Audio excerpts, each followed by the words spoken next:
What's up guys, this is going to be a Storm style hand history review. We're going to look at all of the losing pots for our micro stakes hero.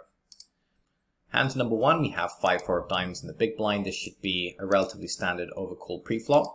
We flop 2 pair. It's important that we don't check to the PFR in these types of situations. If it was heads up, we might check and maybe think about going for a check raise depending on the sizing. But in a 3-way situation, best option is to lead here. You can probably bet something like 4 into the 7.5 big blind pot. So here it plays check call. That's going to be the first adjustment. Now with this line, the hand is not going to be able to fold the turn or the river on the majority of run out, so we should be playing check call again here on the turn. Now we're a little bit concerned about the size up here. It's probably going to be too much to fold directly on the turn, but this is generally a tell. From a 21-16 reg, he doesn't look super aggro. You can see the 5.4% 3-bet there, 11% cold call, so relatively snug reg decides to bet pot size on the turn. We should be worried at this moment, but we can't fold the turn directly with 2 pair. We have a pretty straightforward call here. Here it goes for a check raise. That really surprises me given the sizing. So we really want to be check calling here and then check deciding the river. We might be able to exploitatively check fold the river, or we might be able to check call depending on the price. But the hand is definitely not strong enough to be going for a check raise when a relatively snug reg decides to pot size bet the turn here. So not quite the right option. As played, pretty awkward river. Here it elects to shove. It's unclear whether we're really extracting value from this type of opponent, so it's probably not the best option here. Best option would be to check river. It's going to be a bit of a tough spot if we check and villain bets. But at this stack depth, we might be able to just play check fold, and we don't really expect this opponent type to be that air heavy in this spot anyway, so we're not too worried about bluffing. And we don't really expect him to be firing a lot of worse hands for value. So we can be fairly safe with the check option here and just check fold against a float bet here on the river. So here are bets. As you can see, we run into the nut flush. Best option here would be to just check call the turn and then check decide the river. Maybe we can find a check fold on this river if we face a 3-barrel. In fact, almost definitely on this river. Moving on, we have the King Queen of Hearts in the cutoff. We want to ISO pre. Standard in position ISO raise sizing is 4x, so this is slightly large. Doesn't really make a big difference to the expected value. This is going to be fine. Jack 6-5, pretty good texture for us. Also, when we're playing against the limp caller, we can actually see that any 2 cards on the flop and expect around 50% fall equity on average. Now in this case, we don't get the opportunity to fire a continuation bet. Our opponent, who's clearly a recreational player, decides to lead the flop, OP. We can't really be folding this hand. We have too much in the way of backdoor equity. We have the 2 overs, backdoor OESD, 2 backdoor gutters, and also the 2-card second nut backdoor flush draw.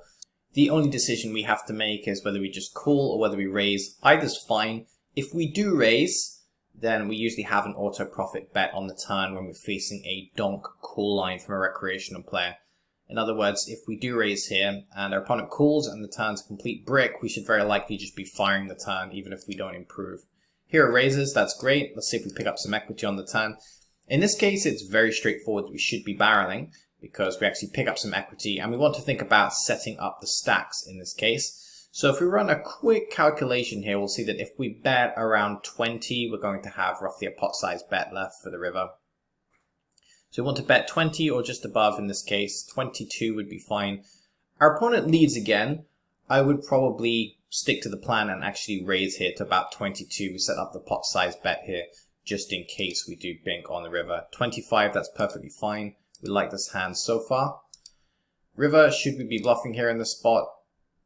Well, we certainly could bluff raise all in over the top.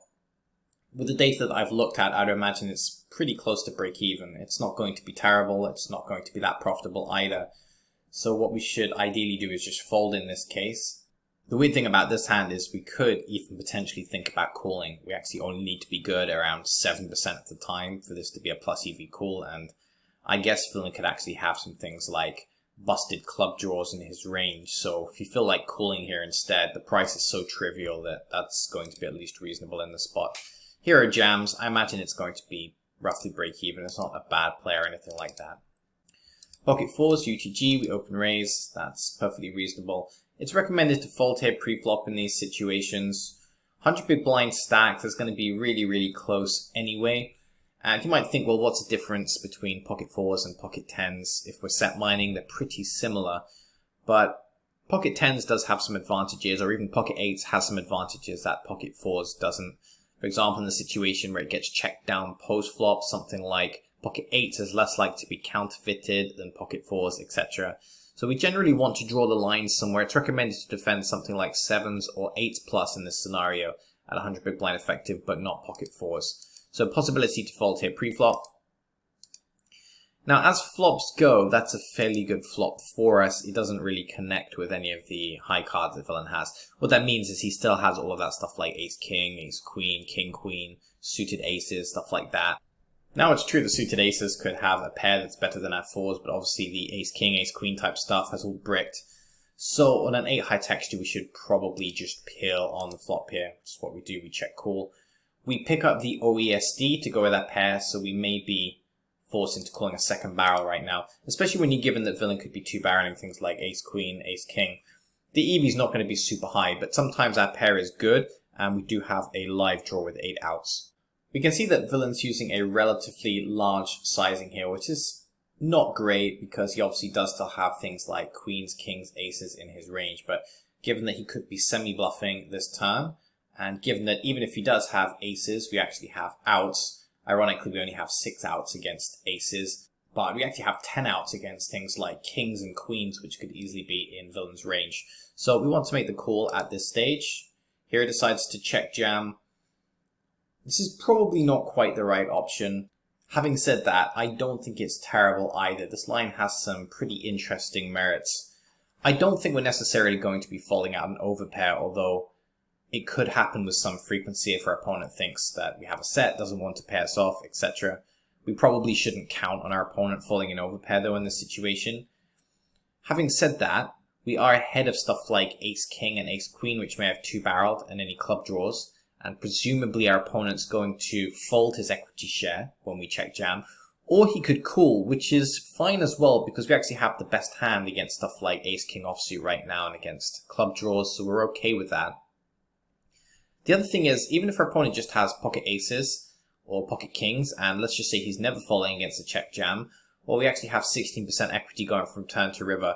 So although this is possibly not quite the right line, I don't think the EV is going to be terrible either. And I can see some good things coming from this. We actually end up getting the chips in good. You can see we're against the 2 overs and the flush draw in this case, and unfortunately our opponent binks on the river. Recommended option is to just check call the turn though in this situation. King-queen offsuit on the button. Now I would routinely 3-bet in this spot. I don't think I really ever flat in this situation. If we take a quick look at villain stats, we can see that he's playing 22-17. He has 67% fold to 3-bet, so he definitely has some kind of folding range. On closer inspection, we can see that it is 4 of 6 fold to pre-flop 3-bet. And that's good for us. It's not like king-queen is just so strong that we really want action. We actually really like the fold equity. And then even if our opponent does call against a 3-bet, king-queen is going to do pretty okay post-flop in a 3-bet pot when we have position. So recommended option is to 3-bet to 7 or 8 big blinds here pre-flop. We cold call. Recreational player tags along in the big blind. We know he's recreational because he doesn't have the full stack. Board texture comes ace, king, 10. And it gets checked around to us. We have what we can describe as a non-vulnerable pair. We have a pair plus we have a gut shot. If we think about how much value our hand is worth, it's really difficult to bet more than about 1 street and reasonably expect to get called by worse hands. We're not really too worried about being sucked out on because the jack gives us a straight, the queen gives us 2 pair. It's not like we're worried about overcards because the only overcard is already out there, the ace. So either our opponents have that or they don't. We're not worried about them catching that on a later street. So best option here is to just check back the flop. That's what hero does. Both opponents check to us again. It's pretty reasonable to assume that we have the best hand by this stage, although it's unclear whether we can reasonably expect to bet 2 streets for value and get called by enough worse hands. So our game plan is going to be either to bet the turn and check back the river, or check back the turn and basically not fold the river against a river lead. Either option is going to be fine in this case. Hero checks again. We now have full house, best possible full house in this case, because obviously if someone has an ace, they have quads. This player decides to lead. It's a really, really interesting situation now. Now we do have to be kind of careful in these situations, because when someone is leading such a large size relative to what's in the middle, we can see there's 7.5 big blinds in the middle, and big blind is making a huge overbet in this situation. Now it's not unrealistic to think that that's going to be quads with a certain frequency. However, can we really fold here in this situation? I would say no. And the reason for that are as follows. Firstly, we know this is a recreational player and they're capable of doing things with holdings that they shouldn't. For example, this guy could be doing this with a king x for the chop, which is really not that bad if he's doing that, but he could also be doing that with something like a 10x. And we know that that doesn't make any sense. It's not strong enough to just make a huge overbet here with if he has a 10x, but he's a recreational player. Maybe he just looks at his hand and says, okay, well, I have a full house. That's a pretty good hand, right? I'm just going to shove all in for value. Maybe he has something like Queen Jack and slow played it and didn't realize how weak his hand now becomes when the 3 aces roll off on the flop, turn, and river. So really we have to make the call in this situation. We kind of already suspect what's going to happen because this is the losing pots. Villain does have an ace-x in this case. The other reason why we shouldn't assume that our opponent has an ace is because he didn't lead at any point. If you think about the action here, big blind cold calls pre. Now firstly, he could lead this flop. In fact, he would probably even be the best play. We're not going to assume that he'll definitely lead the flop if he has an ace-x, but the idea is when he checks the flop, we can remove some of those ace-x combos from his range because we're assuming that a recreational player is going to lead the flop with his ace-x holdings some of the time. Then on the turn, when he turns trip aces, again, we expect him to maybe think about leading in this situation. So although we know that a recreational player can definitely slow play with some frequency, we really don't expect him to have trip aces with a high frequency at this stage. The other thing that just makes it so unlikely is the fact that there's 3 aces out there. He very specifically has to have the ace of diamonds and to have slow played on the flop and turn. So we should really think of our hand as being the effective nuts. And for 70 big blinds against a recreational player, we're pretty comfortable with this river call and we shouldn't be changing anything about this. Ace King offsuit, we open and raise UTG for 4 big blinds, which is a perfectly okay sizing, and we face a min 3-bet. So based on the pre-flop sizing, we already know that we're up against a recreational player here. Let's think about our options. A possible reg decides to smooth call. So we're probably thinking that he has maybe a decent ace, or maybe some mid to high pocket pair that he wants to set mine with. Or I guess he may have some decent suited connectors as well if he's calling 7 big blinds. Some regs might decide to play that pre-flop. So what's the best option here? Well, we could think about 4-bet squeezing in this case. We should be relatively comfortable stacking off against the fish for 70 big blinds pre-flop. So a decent option might be to make it to something like 21. We might push the reg out of the pot.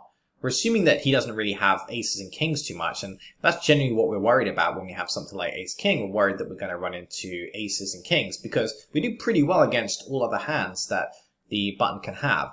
And the fact that he's not making a cold 4-bet pre-flop allows us to say, well, he probably doesn't have aces and kings that much. So even if we 4-bet here pre-flop, 4-bet squeeze, and we end up getting action from the button, the reg, we're actually okay with that. We can just stack off against either opponent here. The big advantages of playing this line are that we might just pick up the pot pre-flop, and that's an easy way of making 14 big blinds, or we might isolate ourselves against the fish. Now the standard 4-bet squeeze size is usually around 3x, so we'd expect to see something like 21 or 23 big blinds in this situation. Here it makes it 29.5, so that's just a bet sizing thing. Not really a big deal in terms of the expected value, but just so you know what standard sizing is. The recreational player does re-raise. Now, of course, the recreational player could have aces and kings, but at 70 big blinds, we're okay with that if it happens. Now, the reg knows at this stage that if he's continuing, it must be to play for stacks, so we get to find out whether he's willing to play for stacks with the range that just smooth call against a 3-bet. I would guess not, but let's see what happens. The reg folds. There's nothing else to do here but get the chips in. I don't really see any advantage to just calling here and leaving 17 big blinds for post-flop play, so I would actually just re-raise at this stage and get the chips in. That's what here it does. We actually quite like this hand, and we really just hope that villain doesn't have aces or kings, and he does in this case. Not really too much we can do about that. We would have stacked up pre-flop anyway. Pocket nines, we make a 6 big blind ISO, which is again a little bit larger than standard. It's not necessarily a big problem, but just so you know, standard ISO raise size in here is going to be about 4 big blinds against the open limp. So we actually get a cooler behind. Now this guy is a nit, which we'd classify as an orange tag, and the original limper is obviously recreational. We'd use a pink tag for that generally with our standard system for tagging opponents. So everything looks fine so far. We flop the full house. We are almost definitely committed at this stage against the limper because we have solid overpair. It's not like the limper really has 10s plus too much.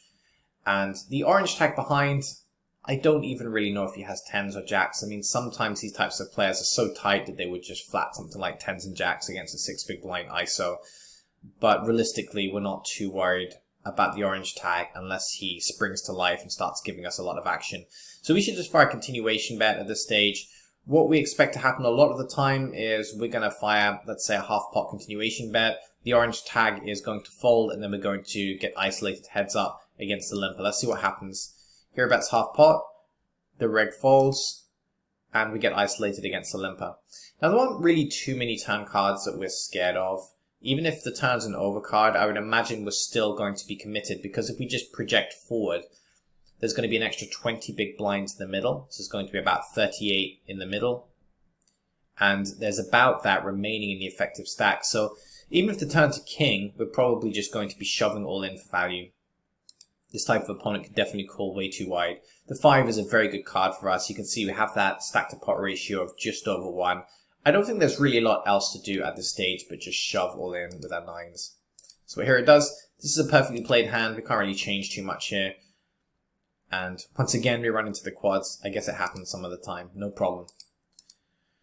7-6 of hearts. We're in the small blind. We face a UTG limp and an MP over limp. 2 folds. And the best option here is probably just to complete in the small blind. We don't really want to be ISO raising given that UTG is so short and given that we have a hand that doesn't really play very well at a low stack to pot ratio. So we're hoping to see the small blind complete here. That's what here it does. That's fine. Big blind makes a very fishy looking ISO raise. Now why do we say it's fishy? It's the sizing. So normally what we'd expect to see here is something like 6 or 7 big blind ISO raise in this spot. And we're seeing a 3 big blind ISO raise. Surely he doesn't expect to get any pre-flop full equity here. So we know that we're pretty much dealing with probably 3 recreational players, although MP I guess could be a reg. Sometimes regs do over limp, but we know the big blind is definite recreational player, and obviously UTG is definite fish as well because regs don't open limp from UTG. Either way, we have to tag along here. We're actually fairly happy to see a 4-way pot with pretty reasonable suited connector. Now we flop the low end of the gut shot, and we have to be really careful in a 4-way pot here. This hand is not necessarily good enough to even get past a flop with, and this is one of the types of hands that I will routinely check the flop and potentially fold to a bet. Because although catching the 8 on the turn is pretty decent in a heads up pot, it has some serious domination issues in a 4-way pot. There's just a very good chance that we're going to run into a higher straight when we're playing 4-way, especially if one of our opponents wants to put lots of chips in the middle. So best option is to just check here and see what kind of price we get. Here it checks, 6 big blinds, a 6 big blind call. So we kind of suspect maybe this guy's drawing. And, you know, we could have something like Queen Jack offsuit, for example. That's very bad for us in this situation.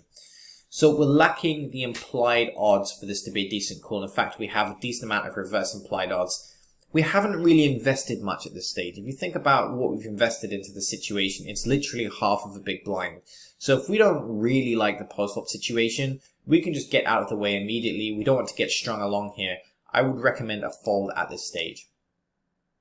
We pick up the flush draw, so we already start to sense it being strung along a little bit by the action.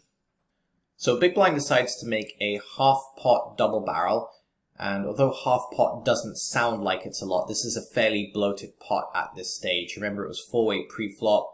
It was 3-way action on the flop with a bet and 2 calls. So it's a fairly large pot already at 28 big blinds. So although it's only half pot, this is representing a decent amount of strength. We know that big blind did ISO raise pre-flop as well and fire a 2 barrel. So he could actually have holdings like aces and kings still potentially in his range. Let's have a look what happens and what kind of price we get. So we're getting 25% on the call. We have 9 flush outs, and then we have 3 non-heart 8 outs. So that gives us about 12 outs. So we're going to hit around 24% of the time going from turn to river. What that means is it's break even / slightly losing. So in order to make up for that, we need to use our implied odds. But the problem is we don't have great implied odds in this situation because everything's dominated. If we catch a heart, it's potentially dominated. If we catch an 8, it's potentially dominated. So it doesn't make sense to rely too heavily on our implied odds. And if we ignore our implied odds, we don't have a profitable call here based on our pot odds. So although we've turned the combo draw, it's probably still a good idea to be folding the turn at this stage. River, we can't really do too much here. Here it decides to donk lead. There's no evidence to suggest that this is a plus EV bluff. Generally, river donk bets like this are not going to be plus EV. We just don't get enough folds, unfortunately, at least not according to the population analysis that we've run on most player pools. And it probably works even less at these micro stakes limits as well. So this is going to be a minus EV bluff just to finish off the hand. You can see villain decides to raise. Here it does make the correct fold against the raise.